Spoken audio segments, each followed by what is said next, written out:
Hi hello ನಮಸ್ತೆ ಎಲ್ಲರಿಗೂ welcome back to Kaveri Srinath Kaveri talks ವ್ಲಾಗ್ಸಿಗೆ. ಯಾರೆಲ್ಲ ನನ್ನ ಚಾನಲ್ನ ಫಸ್ಟ್ ಟೈಮ್ ನೋಡ್ತಿದ್ದೀರಾ ಸಬ್ಸ್ಕ್ರೈಬ್ ಮಾಡ್ಕೊಳ್ಳಿ. ಹಾಗೆ ಇಷ್ಟ ಆಯಿತು ಅಂತಂದರೆ ಲೈಕ್ ಕೊಡಿ, ಶೇರ್ ಮಾಡೋದು ಮಾತ್ರ ಮರಿಬೇಡಿ. ಇವತ್ತು ಕುಂಬಳಕಾಯಿ ಸಾಂಬಾರು ಮಾಡ್ತಾಯಿದ್ದೀನಿ, ಹೇಗೆ ಮಾಡೋದು ಅಂತ ನೋಡ್ಕೊಂಡು ಬರೋಣ ಬನ್ನಿ. ಸೊ ನೋಡಿ, ಕುಂಬಳಕಾಯಿನ ತೊಗೊಂಡಿದ್ದೀನಿ. ಇದನ್ನೆಲ್ಲ ಸಿಪ್ಪೆ ಎಲ್ಲ ಹಾಗೆ ಇಡ್ತೀನಿ, ಅದರ ಮೇಲಿಂದ ಬೀಜ ಎಲ್ಲ ತೆಕ್ಕೊಂಬಿಡ್ಬೇಕು. ನೋಡಿ, ಈ ಥರ ಕಟ್ ಮಾಡ್ಕೋಬೇಕು. ಸಿಪ್ಪೆ ಎಲ್ಲ ತೆಗೆದು ಚೆನ್ನಾಗಿ ಕ್ಲೀನ್ ಮಾಡ್ಕೊಂಡಿದ್ದೀನಿ. ಇದನ್ನೆಲ್ಲ ತೆಗೆದಿಟ್ಕೊಂಡಿದ್ದೀನಿ. ಸ್ವಲ್ಪ ಕಷ್ಟನೇ ಇದು ಕಟ್ ಮಾಡೋದು. ನೋಡಿ, ಸಿಪ್ಪೆ ತೆಗ್ದಿಲ್ಲ ನಾನು, ನೀವು ಸಿಪ್ಪೆ ಬೇಕಾದರೆ ತೆಗೆದು ಮಾಡ್ಕೋಬೋದು. ನಾನು ಹಾಗೇ ಇಟ್ಕೊಂಡಿದ್ದೀನಿ.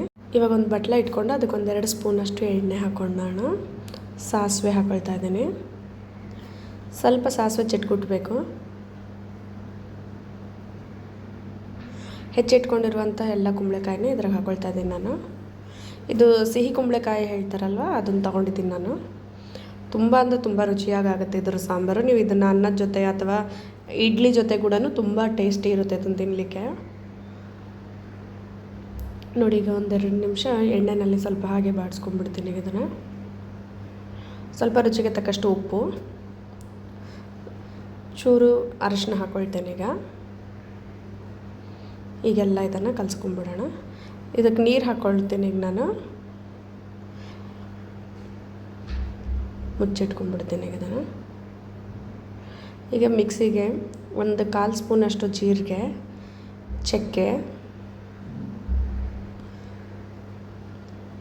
ಹಸಿ ಕೊಬ್ಬರಿ ತೊಗೊಂಡಿದ್ದೀನಿ, ಸಾಂಬಾರು ಪುಡಿ ಹಾಕ್ಕೊಳ್ತಾ ಇದ್ದೀನಿ 2 ಸ್ಪೂನಷ್ಟು. ನೀವು ಕ್ವಾಂಟಿಟಿ ನೋಡ್ಕೊಂಡು ಹಾಕಿ. ನಾನು ಒಂದು 3-4 ಜನಕ್ಕೆ ಮಾಡ್ತಾಯಿದ್ದೀನಿ. ಇದು ಹುಣಸೆ ಹಣ್ಣಿಂದು ಪೇಸ್ಟ್. ಇದು ನಾನು ಈ ಥರ ಪೇಸ್ಟ್ ಮಾಡಿ ಇಟ್ಕೊಂಡ್ಬಿಡ್ತೀನಿ. ಈಗ ನಾನು ರುಬ್ಕೊಂಡು ಬರ್ತೀನಿ. ಸ್ವಲ್ಪ ಪುಟಾಣಿ ಕೂಡ ಹಾಕ್ಕೊಂಡಿದ್ದೀನಿ. ಕೊತ್ತಂಬರಿ ಬೀಜ, ಒಂದು ಅರ್ಧ ಕಾಳು ಮೆಂತೆ ಕೂಡ ಹಾಕ್ಕೊಂಡಿದ್ದೀನಿ. ಅದನ್ನು ಸ್ಕಿಪ್ ಆಗಿದೆ ಅದರಲ್ಲಿ. ನೋಡಿ, ಕುಂಬಳಕಾಯಿ ಬೇಯೋಕ್ಕೆ ಇಟ್ಟಿದ್ವಲ್ಲ, ಬೆಂದಿದೆ ಚೆನ್ನಾಗಿ. ಈಗ ಇದಕ್ಕೆ ನೋಡಿ, ಮಿಕ್ಸಿ ಮಾಡ್ಕೊಂಡಿದ್ನಲ್ಲ ಅದನ್ನು ಪೇಸ್ಟಿಗೆ ಇದಕ್ಕೆ ಹಾಕ್ಕೊಳ್ತೀನಿ. ಈಗ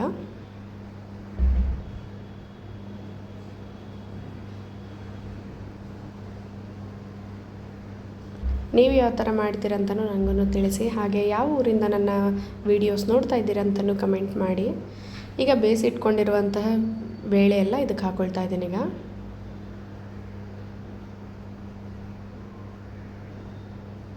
ನೋಡಿ, ನಿಮಗೆ ಇದು ಬೇಳೆನಲ್ಲಿ ಮಾಡ್ಕೊಳ್ಳೋದು ಬೇಡ ಅಂದರೆ ಹಾಗೆಯೇ ಆ ಥರ ರುಬ್ಬಿಟ್ಟು ಅಷ್ಟೇ ಮಾಡ್ಕೋಬೋದು. ಬೇಳೆ ಬೇಡ ಅಂತಂದರೆ ಬೇಳೆ ಹಾಕ್ಕೊಂಡ್ರೆ ಇನ್ನೊಂದಿಷ್ಟು ಚೆನ್ನಾಗಿರುತ್ತೆ ಅಷ್ಟೇ.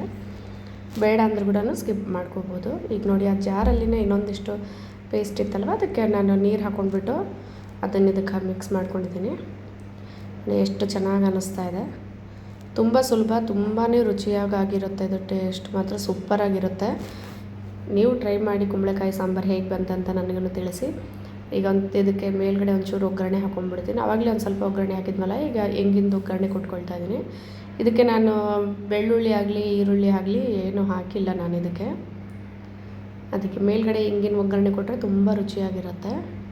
ನೋಡಿ, 1-2 ಒಣಮೆಣಸಿನ್ಕಾಯಿ ಹಾಕ್ಕೊಂಡಿದ್ದೀನಿ. ಉದ್ದಿನಬೇಳೆ, ಸಾಸಿವೆ ಹಾಕ್ಕೊಂಡು ಚಿಟ್ಕುಟ್ಟಿದಂಗೆ ಸ್ವಲ್ಪ ಒಣಮೆಣಸಿನ್ಕಾಯಿ ಕೂಡ ಸ್ವಲ್ಪ ತಾಳಿಸ್ಕೊಳ್ತಿದ್ದೇನೆ. ಈಗ ಇದನ್ನು ಸಾಂಬಾರಿಗೆ ಹಾಕ್ಕೊಂಡ್ಬಿಡ್ತೀನಿ.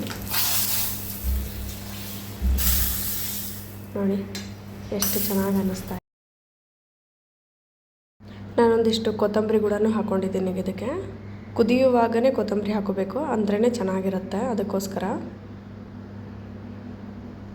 ಚೆನ್ನಾಗಿ ಕುದಿಯೋಕ್ಕೆ ಬಿಟ್ಬಿಡಬೇಕು 1-2-3 ನಿಮಿಷ ಇದನ್ನು. ಈಗ ಒಂದು ಸ್ವಲ್ಪ ಚೆನ್ನಾಗಿ ಕುದ್ದಿದೆಲ್ಲ. ಇದನ್ನು ಒಂದು ಸರಿ ಸೌಟಿಂದ ಚೆನ್ನಾಗಿ ಕೈ ಆಡಿಸ್ಬಿಡ್ಬೇಕು. ಇಲ್ಲ ಅಂತಂದರೆ ತಳ ಹಿಡಿಯೋ ಚಾನ್ಸಸ್ ಇರುತ್ತೆ. ಇಲ್ಲಾಂದರೆ ಬೇಳೆ ಎಲ್ಲ ಒಂದು ಕಡೆ ಫುಲ್ಲು ಗಟ್ಟಿಯಾಗಿ ಹೋಗ್ಬಿಡುತ್ತೆ. ಅದಕ್ಕೆ ಒಂದು ಸರಿ ಚೆನ್ನಾಗಿ ಕುದಿಯುವಾಗ ಇನ್ನೊಂದು ಸರಿ ಕೈ ಆಡಿಸ್ಬೇಕು. ಈ ಥರ ಚೆನ್ನಾಗಿ ಕಲಿಸ್ಕೊಂಡು ನೋಡಿ, ಚೆನ್ನಾಗಿ ಕಲಿಸಿದಷ್ಟು ಕೆಳಗಡೆ ತಳ ಹಿಡಿಯಲ್ಲ. ಅದಕ್ಕೋಸ್ಕರ ನೀವು ಟ್ರೈ ಮಾಡಿ. ಹೇಗೆ ಬಂತಂತ ನನಗೂ ತಿಳಿಸಿ. ಬಾಯ್ ಬಾಯ್. ಮುಂದಿನ ವೀಡಿಯೋನಲ್ಲಿ ಸಿಗೋಣ. ಧನ್ಯವಾದಗಳು. ಬಿಸಿ ಬಿಸಿ ಅನ್ನದ ಜೊತೆ ಈ ಥರ ಸಾಂಬಾರು ಮಾಡ್ಕೊಂಡು ತಿನ್ನೋ ಮಜಾನೇ ಬೇರೆ. ಯಾರೆಲ್ಲ ಈ ಕುಂಬಳಕಾಯಿ ತಿನ್ನಲ್ಲ ಅಂತಾರಲ್ಲ, ಈ ಥರ ಮಾಡಿಕೊಡಿ. ತುಂಬ ಅಂದರೆ ತುಂಬ ಇಷ್ಟಪಟ್ಟು ತಿಂತಾರೆ. ತುಂಬ ರುಚಿಯಾಗಿದೆ.